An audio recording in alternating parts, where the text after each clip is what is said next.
इस वक्त ये अहम खबर आपको बताने जा रहे हैं, जहां पर चंपावत उपचुनाव में कांग्रेस को भारी शिकस्त मिली है। आपको बता दें कि कांग्रेस प्रत्याशी की जमानत भी जब्त हो गई है। उपचुनाव में एकजुट नजर नहीं आई कांग्रेस। लंबे वोट मार्जिन से कांग्रेस पार्टी हारी है। कांग्रेस प्रत्याशी निर्मला गहतोड़ी को मिले मात्र 3,233 वोट। इससे पहले मिले थे 27,000 से अधिक वोट। लेकिन क्या भीतरघात की वजह से कांग्रेस को ये करारी शिकस्त मिली है? इस वक्त अहम खबर आप तक पहुंचा रहे हैं, जहां पर चंपावत उपचुनाव में कांग्रेस को करारी शिकस्त मिली है। कांग्रेस प्रत्याशी की जमानत भी जब्त हो गई है। लंबे वोट मार्जिन से कांग्रेस पार्टी हारी है। कांग्रेस प्रत्याशी निर्मला गहतोड़ी को मिले केवल 3,233 वोट। इससे पहले मिले थे 27,000 से अधिक वोट। क्या भीतरघात की वजह से कांग्रेस को करारी हार मिली है? इस वक्त की अहम खबर आप तक पहुंचा रहे हैं। चंपावत उपचुनाव में कांग्रेस को करारी शिकस्त मिली है। कांग्रेस प्रत्याशी की जमानत भी जब्त हो गई है। लंबे वोट मार्जिन से कांग्रेस हार गई है। कांग्रेस प्रत्याशी निर्मला गहतोड़ी को केवल 3,233 वोट मिले हैं। इससे पहले 27,000 से अधिक वोट मिले थे। क्या भीतरघात की वजह से कांग्रेस को करारी शिकस्त मिली है? इस वक्त की अहम खबर आप तक पहुंचा रहे हैं।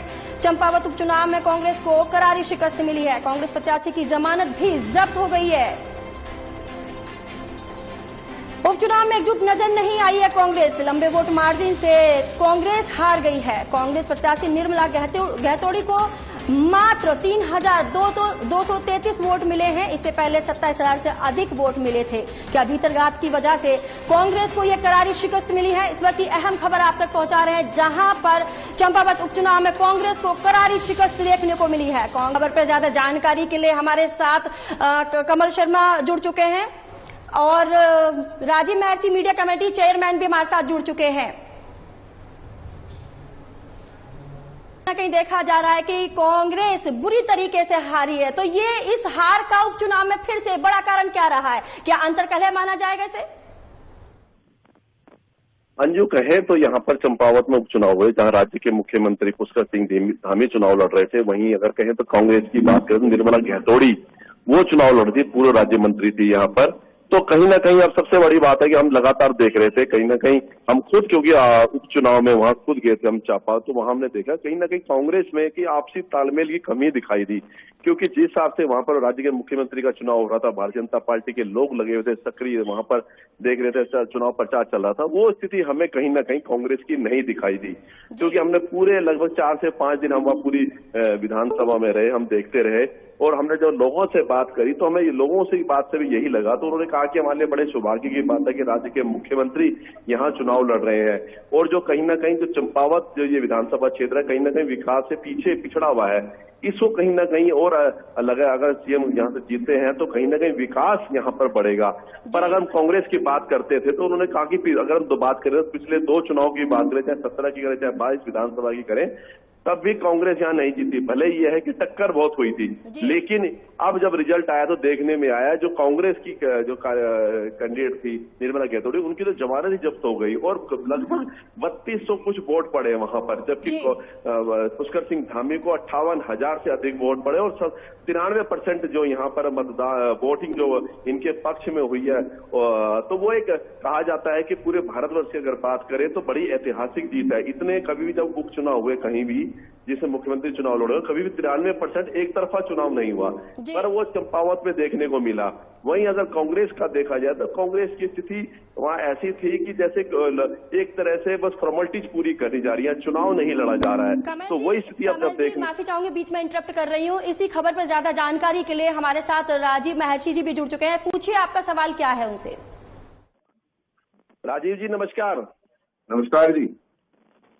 राजीव जी, सबसे बड़ी बात है कि हम देख रहे थे चंपावत का उपचुनाव हुआ है और अभी कल देखा कि कल नतीजे भी आए हैं।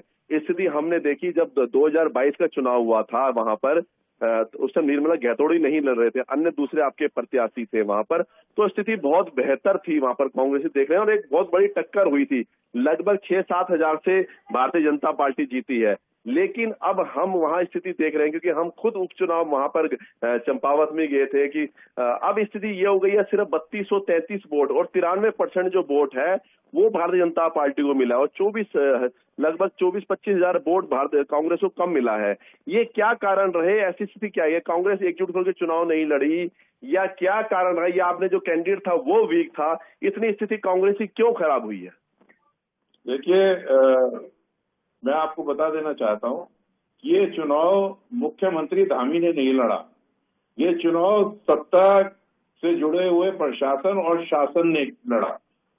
आप ये देखिए, स्थिति इतनी संदेहास्पद स्थिति वहां पर बनी कि वहां बार बार बिजली का जाना, 1 बजे तक वोटरों का वहां पर ना आना बूथ्स पर, उसके बाद अचानक वोटरों का वहां पहुंचना शाम के टाइम और वोट डालना, उसी दौरान बिजली का जाना, उसी दौरान सीसीटीवी को बंद कर दिया जाना बिजली के द्वारा, उसी दौरान जो है जो चुनाव के दौरान की बात मैं आपसे करूं, कैंपेन के दौरान की, तो कांग्रेस पार्टी का प्रशासन की सहायता से जो उसके बैनर झंडे थे उनको सबको फाड़ दिया गया। किसी तरीके का प्रचार कांग्रेस पार्टी को नहीं करने दिया गया। तो ये लोकतंत्र की हत्या भारतीय जनता पार्टी ने करी है और सत्ता के से जुड़े हुए जो अधिकारी हैं, जो सरकार से जुड़े हुए अधिकारी हैं और प्रशासन है और जो शासन है, उसने इसमें जो है इसका मजाक बनाया है और लोकतंत्र का मजाक बनाया है। तो निश्चित तौर पर ये जीत मुख्यमंत्री की जीत नहीं है, ये जीत जो है प्रशासन ने उन्हें जीत दिलवाई है। सरकारी मशीनरी का जमकर दुरुपयोग हुआ है। जो हमारी इसमें जो बिजली कटौती की बात मैंने आपसे कही, देखिए बिजली अस्वाभाविक रूप से नहीं जानी चाहिए, स्वाभाविक रूप से तो ठीक है, लेकिन अस्वाभाविक रूप से थोड़ी थोड़ी देर में बिजली का जाना, उसका बंद कर देना, तमाम जो राजनीतिक दल, सुनिए पहले पूरी बात पहले पूरी बात सुन लीजिए। जो हमारे कार्यालय ये अभी खोलते थे, आधे घंटे बाद कार्यालयों को बंद कर दिया जाता था, चुनाव कार्यालयों को। आपने कहा कि साहब चुनाव हमारे जो नेताओं का उसमें सहयोग रहा है या नहीं रहा, आपने सवाल पूछा। मैं कहूंगा कि हमारे प्रदेश अध्यक्ष करण महाराज जी वहां निरंतर पहले दिन से चुनाव, जिस दिन से ये आरंभ हुआ, वहां पर थे, उपस्थित थे।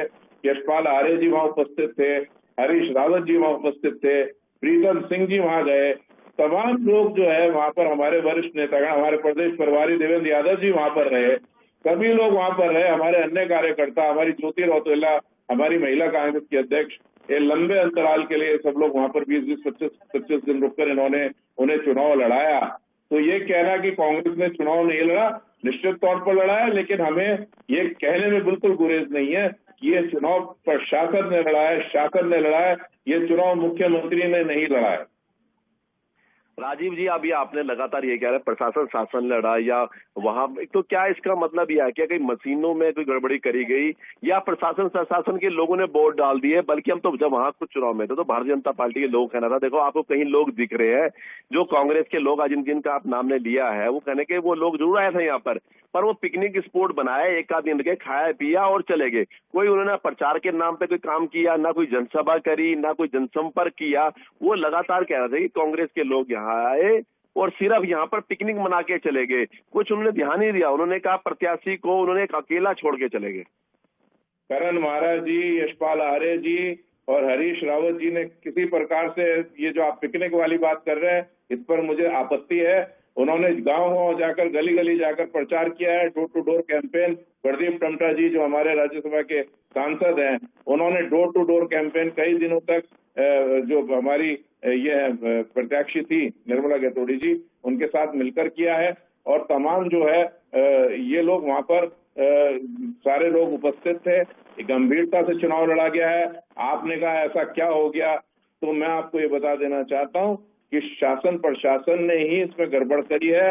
ये उन्होंने मुख्यमंत्री को का जो है विश्वास जीतने के लिए, उनको विश्वास जीतने के लिए इसमें पूरा मशीनरी का दुरुपयोग करवाया है।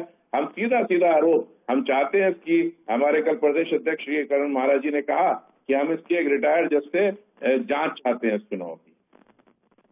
नहीं राजीव जी, बिल्कुल आप सही कह रहे हैं कि ऐसा कुछ नहीं हुआ। हरीश रावत गए, यशपाल आर्य जी रहे, किरण मेहरा रहे, सब कुछ रहे और सब कुछ किया गया। तो क्या माने कि वो वोटों में क्यों नहीं तब्दील हो पाया, जब ये सभी लोगों ने मेहनत करी है? और मैं कह रहा कि 3233 वोट, सिर्फ लगभग 4% वोट, 4.5% वोट कांग्रेस के पक्ष से पड़े। और या तो हम ये देख रहे थे कुछ कांग्रेस के लोग ही सोशल मीडिया में हमने टिप्पणी करते हुए देखा कि कांग्रेस की ये स्थिति हो गई है कि 4.5% पे रह गए। और अब इसका दोष किसको दिया जाएगा? जब विधानसभा चुनाव का दोष हुआ तो वहां कभी प्रीतम सिंह को दोष दिया, कभी हरीश रावत को दिया, कभी किसका दिया, इसका दोष किसको दिया जाएगा? ऐसी स्थिति कांग्रेस की क्यों हो रही है कि 4-4.5% पे यहाँ के टिक गई है स्थिति? कमल शर्मा जी, देखिए, इसमें कोई कहने वाली बात नहीं है। मुख्यमंत्री वहां से चुनाव लड़ रहे थे, उनकी नाक का सवाल था।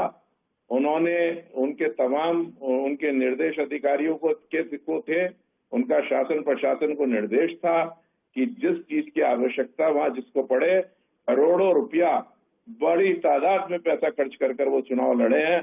और आपको क्या लगता है, उनके खिलाफ एक हमारी बहुत गरीब प्रत्याशी चुनाव लड़ रही थी, और उसने उनकी तुलना में मैं नहीं समझता कि उसके पास 2% भी साधन रहे होंगे या 1% साधन भी रहे होंगे मुख्यमंत्री के बराबर। इतने बड़े साधनों के साथ मुख्यमंत्री का चुनाव लड़ना, उसके बाद बूथों पर आदमी का ना आना और अचानक लोगों की भीड़ इकट्ठी होना वहां पर जो है खाने के समय के बाद, तो ये क्लियर दर्शाती है कि कहीं ना कोई गड़बड़ थी। उस पर लाइट का जाना, सीसीटीवी का बंद होना, तमाम ऐसी चीजें हैं जो संदेह पैदा करती हैं। हमने इसीलिए उत्तराखंड प्रदेश कांग्रेस कमेटी ने रिटायर्ड जज द्वारा इसकी जांच की मांग करी है। राजीव जी, अभी आपने देखा, अभी आपने 2 दिन का यहाँ पर एक शिविर भी किया था, और जो उदयपुर में जो राष्ट्रीय आपका शिविर हुआ था उसके बाद यहाँ भी करके मंथन किया गया। पर अब मंथन ये भी जरूरी हो गया अब कांग्रेस के लिए कि ऐसे क्या कारण है कि आपसी तालमेल की कमी है, जो आपके वरिष्ठ नेता उनमें कहीं ना कहीं आपस में सामंजस्य नहीं बन रहा है, जो क्योंकि लगातार हम ये चुनाव देख रहे हैं। आप 22 की बात कर रहे हैं तो सरकार बनने को तैयार थी, नहीं बन पाई, और वही स्थिति हम यहाँ देख रहे हैं कि चंपावत में जो चुनाव हुआ, एक तरफा चुनाव हुआ। अब क्या इसे मंथन क्या होगा, क्या निकल के आएगा, क्या कांग्रेस की हार की जिम्मेदारी कौन लेगा, क्या कारण रहे? देखिए, आपने उदयपुर नव संकल्प शिविर की बात करी, तो मैं आपको बता देना चाहता हूं कि उसका एजेंडा सीधा सीधा है। भारतीय जनता पार्टी जो है इस देश को तोड़ने का काम कर रही है। महात्मा गांधी ने भारत छोड़ो आंदोलन शुरू किया था, जिसका झंडा हमारी सुंदर सेनानी जो हमारी अरुणा आसिफ अली जी थी, उन्होंने उसका नेतृत्व किया था, और वो झंडा लेके सबसे आगे चली थी। उन्होंने अंग्रेजों से कहा था भारत छोड़ो। आज हमारे कांग्रेस पार्टी के नेता आदरणीय श्रीमती सोनिया गांधी जी ने नारा दिया है भारत जोड़ो, क्योंकि भारतीय जनता पार्टी भारत को तोड़ने का काम कर रही है।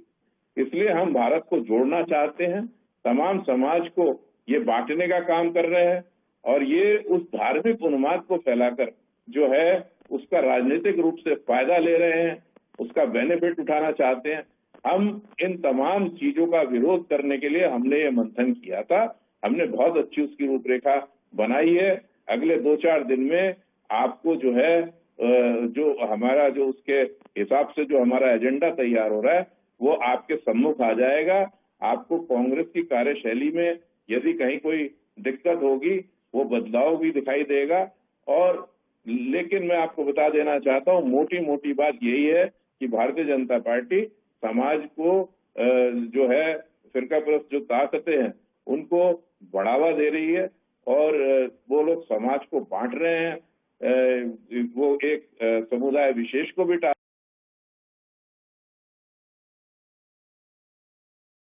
बांट रहे हैं, वो एक समुदाय विशेष को भी ग्राम सभा से भी नीचे होता है, जिसमें अनेकों ग्राम सभा आती हैं एक नया पंचायत में। हम उस नया पंचायत के स्तर से जो है इस कांग्रेस पार्टी को मजबूत करने के लिए हमने इसमें रणनीति तैयार हम लोग कर रहे हैं।